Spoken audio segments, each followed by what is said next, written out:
जय हिंद साथियों, आप सभी का आपके अपने परिवार आसमा सिविल एकेडमी के इस डेली करंट अफेयर्स पे मैं इशार अहमद आप सभी का पुरजोर स्वागत करता हूं और आशा करता हूं कि आप सभी स्वस्थ हैं और बिल्कुल मस्त हैं और साथ ही साथ अपनी प्रतियोगी परीक्षा की तैयारी बेहतर जोरों शोरों से और एक युद्ध स्तर पे कर रहे हैं। मेरे प्रिय साथियों, आज हम पढ़ने वाले हैं 11 जून के इंपॉर्टेंट करंट अफेयर जो कि हमारे एग्जाम के लिए बहुत ही इंपॉर्टेंट है। तो वीडियो में शुरू से अंत तक जरूर बने रहें। अगर चैनल में नए हैं तो चैनल को सब्सक्राइब करना ना भूलें और पहले से अगर इस चैनल में तो मेरे प्रिय साथियों इस वीडियो को शेयर जरूर करिएगा। ठीक है, तो चलिए ज्यादा समय ना लेते हुए अपना सत्र प्रारंभ करते हैं। आज की पॉजिटिविटी देखें। लेखक कह रहा है कि बदल जाओ वक्त के साथ या फिर वक्त बदलना सीखो, मजबूरियों को मत कोसो, हर हाल में चलना सीखो। बात तो बिल्कुल सही है मेरे प्रिय साथियों। जीवन में स्थिति परिस्थिति का जो आड़ लेता है वो कभी जीवन में आगे नहीं बढ़ पाएगा। काम करने वाले व्यक्ति को कभी भी कोई भी चीज़ मजबूरियां नहीं नजर आएंगी। आपको सिर्फ फोकस होना है अपने स्टडी के ऊपर, अपने लक्ष्य को ध्यान देना है, अडग रहना है, सजग रहना है और प्रबल रहना है और अपने लक्ष्य को प्राप्त करना है। बात बहुत गहरी और साथ ही साथ कठोर है, लेकिन इसे तो अपनाना ही होगा अगर आपको गवर्नमेंट जॉब पाना है तो। ठीक है, तो चलिए ज्यादा समय ना लेते हुए स्टार्ट करते हैं। लास्ट टाइम मैंने प्रश्न पूछा था, हाल ही में भारत और इंग्लैंड के बीच टेस्ट सीरीज का नाम बदलकर क्या रख दिया गया है? तो क्या नाम दिया गया है? तो आदरणीय सम्माननीय सचिन तेंदुलकर साहब और जिमी एंडरसन जो कि इंग्लैंड के बहुत ही पुराने और बेहतर खिलाड़ी रहे हैं, उन दोनों के नाम पर सी तेंदुलकर एंडरसन ट्रॉफी इनका नाम रख दिया गया है। ठीक है, इस ट्रॉफी का नाम रख दिया गया है। श्रेयस ने आंसर दिया है सी, वेरी गुड।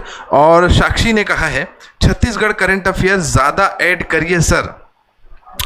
बिल्कुल साक्षी, मैं प्रयास करूंगा कि मैं ज्यादा से ज्यादा कंटेंट रखूं। एक्चुअल में छत्तीसगढ़ में रोज अपडेट थोड़े कम रहते हैं तो चुनिंदा अपडेट्स को जो है रखा जाता है, लेकिन मैं प्रयास करूंगा कि अगली बार से, आज का तो रिकॉर्ड हो गया, लेकिन अगली बार से जो है कंटेंट ज्यादा आपको मिलेंगे। क्लियर? चलो, ऐसे ही अगर कुछ लगता है आप सभी को कि हमें किस प्रकार के मतलब कंटेंट चाहिए तो आप बिल्कुल मतलब आप खुल के बात कर सकते हैं। क्लियर? चलिए, अंतर्राष्ट्रीय खेल दिवस कब मनाया जाता है? तो अंतर्राष्ट्रीय खेल दिवस आज के दिन मतलब 11 जून को मनाया जाता है। याद रखिएगा, बी ऑप्शन सही होगा, खेल की जागरूकता को बढ़ाने के लिए।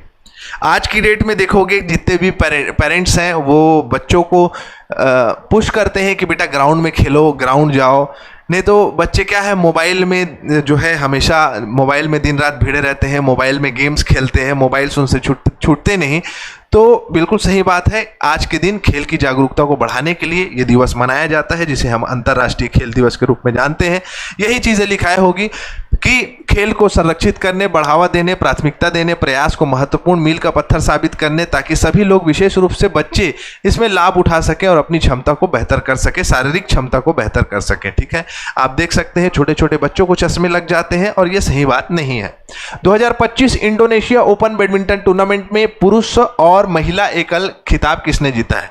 तो डेनमार्क के एंडर्स एंटोनसेन और अमुहान से योंग, जो कि कहाँ की है? तो जो कि आपका दक्षिण कोरिया की है ना, दक्षिण कोरिया की आन से योंग जो है उन्होंने इस खिताब को जीता है।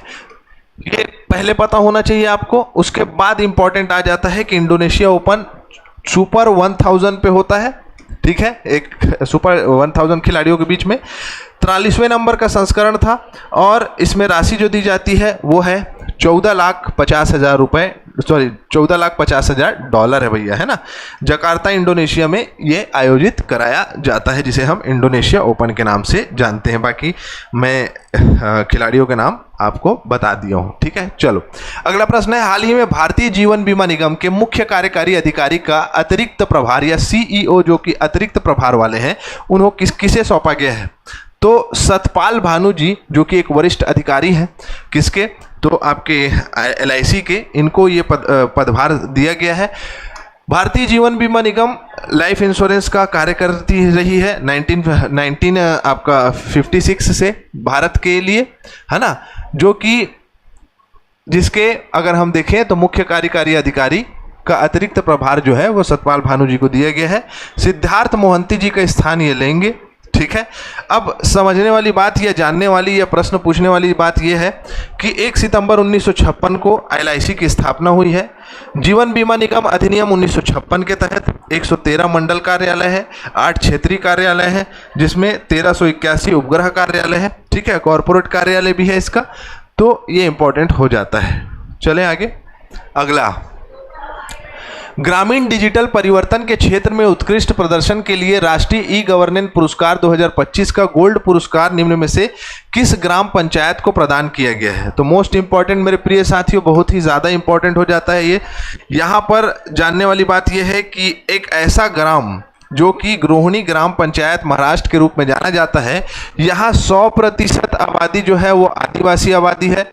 साथ ही साथ 956 से भी ज़्यादा, जैसे 56 भोग होते हैं ना, वैसे ही 956 से ज़्यादा यहाँ पर डिजिटल सेवाएं उपलब्ध है। साथ ही साथ यहाँ पर जन्म मृत्यु प्रमाण पत्र ईमेल और व्हाट्सएप के भुगतान के माध्यम से हो जाता है। ठीक है, और 7 दिन के भीतर सेवा प्रदान कर दी जाती है। और एक बहुत ही अच्छी ये पहल है जिसमें भारत में स्थित मैक्सिमम ग्रामीण क्षेत्रों के लिए एक क्या है, ये एक प्रकार से उदाहरण है। ठीक है, हाल ही में किस भारतीय ग्रैंड मास्टर ने छठा स्टीफन अवज्ञान मेमोरियल शतरंज टूर्नामेंट 2025 जीता है? तो इनका नाम है अरविंद चिदम्बरम।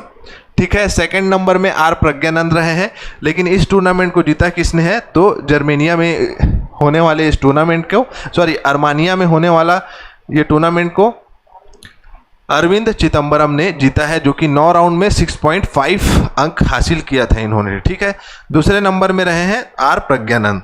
ठीक है, चलो अगला प्रश्न है हमारे सामने, हाल ही में किस भारतीय पूर्व कप्तान को ICC हॉल ऑफ फेम में शामिल किया गया है?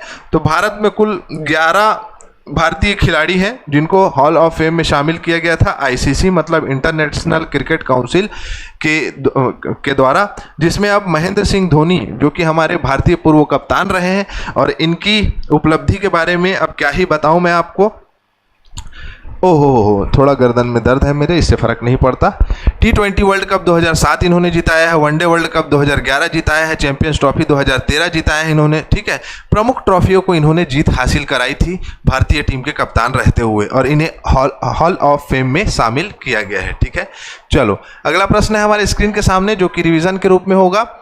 दिल्ली में भारतीय भाषा अनुभाग का उद्घाटन जो है अमित शाह जी के द्वारा किया गया। हाल ही में किस कंपनी ने रोहित शर्मा को लगातार दूसरे वर्ष के लिए अपना ब्रांड एम्बेसडर बनाया है? तो TCL इंडिया ने।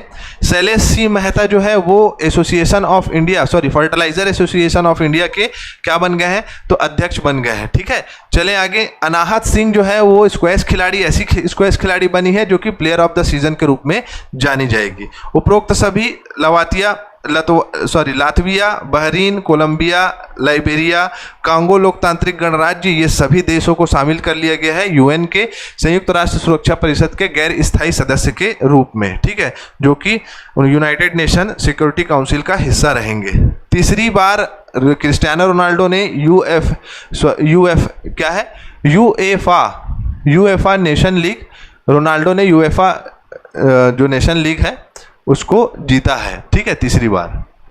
हाल ही में किस भारतीय उद्योगपति को अमेरिका भारत रणनीतिक साझेदारी फोरम ग्लोबल लीडरशिप अवार्ड 2025 से सम्मानित किया गया है? तो ये ऑप्शन आपके सामने दिखाई दे रहे हैं, इसका आंसर आपको देना है।